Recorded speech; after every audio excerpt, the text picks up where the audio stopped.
यह रामायण की कथा अक्सर शुरू होती है वर्णानाम छंदानाम, व से, असंस्कृत से। रामायण की समाप्ति होती है लास्ट में, देखो मानवाह, व से। रामायण हमें सीख देती है कि हम मानव बने। मानवा, मानव, मनु के पुत्र हैं, मन वाले हैं। जो मन वाला है तभी मनुष्य है, लेकिन मन से जिस समय ही अमन हो जाते हैं उसी समय आप परमात्मा हो जाते हैं। पशुओं में मन नहीं है, आदमी में मन है, ये विशेषता है।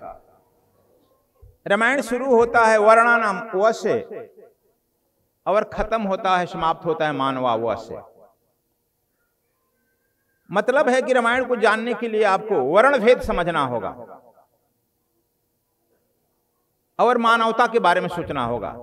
अभी हमने बहुत विकास किया है और विकास की रफ्तार इतनी तेज हुई है कि आकाश में हम पक्षी की तरह उड़ना जान गए, ग्रह नक्षत्रों पर भी जाना जान गए, समुद्र में भी हम डुबकी लगा करके डूबना और तैरना जान गए।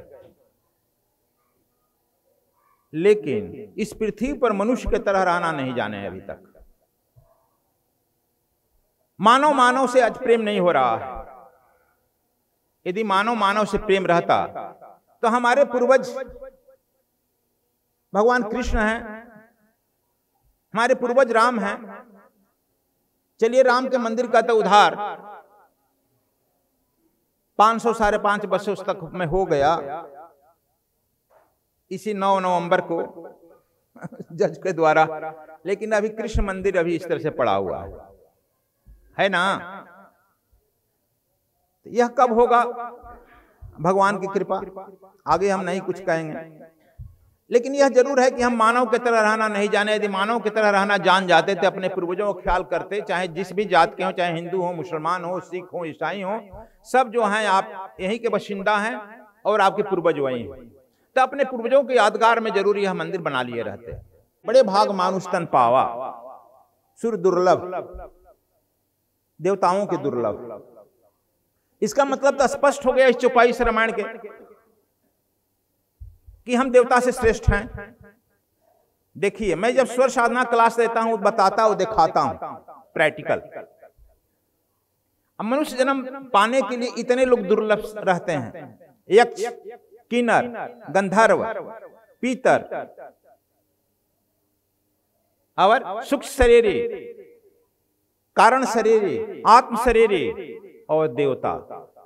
ये 8 जो हैं मनुष्य जीवन पाने के लिए देवता गण ललायित रहते हैं। क्योंकि मनुष्य योनि में जो कर्म कर गए हैं, उन्हीं कर्मों के आधार पर, चाहे वह इंद्र का हो पद, चाहे वह ब्रह्मा का हो, शिव का हो और विष्णु का, यह सब पद मनुष्य जन्मों के कर्म का ही परिणाम है। और हमको इतना बड़ा मनुष्य शरीर मिल गया है, फिर अपने को हम नहीं पहचानते हैं, फिर इधर उधर हम भ्रमण करते हैं, तथा कथित अपना जीवन बर्बाद कर देते हैं, अपने को पहचानते नहीं। सच पूछो, जो पहचानने की कोशिश कर लेता, अच्छा उसी पहचान गए शंकराचार्य, तो उन्होंने कहा कि हम ब्रह्मास्मि, मैं ही ब्रह्म हूं, दूसरा कौन है? कबीर ने कहा है कि मैं था तो नहीं था किरमतिया, अब मैं हूं, अब दूसरा कौन है?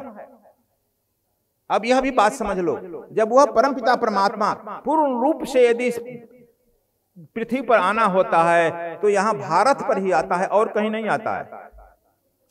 और कहीं अपना बेटा भेज देता है, अपना प्रतिनिधि भी भेज देता है, और जगह पर अपना बेटा भी भेज सकता है, दूत भी भेज देता है, लेकिन भारत के भक्तों के बस में वह पूर्ण परमपिता परमात्मा साकार होकर धरती पर आ जाता है।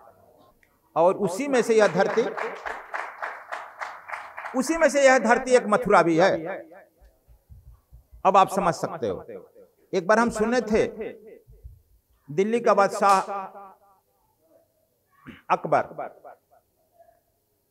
आप लोग भी सुना होगा, बीरबल से मजाक किया, अरे तुम्हारे परमात्मा तो सुनते हैं कि प्रकट होकर चले आते हैं, क्या उनके में इतना दम नहीं रहता है कि वहीं से इशारा कर दे काम हो जाए? इतना कमजोर है वह परवरदिगार, वहीं से इशारा करता है काम हो जाता है।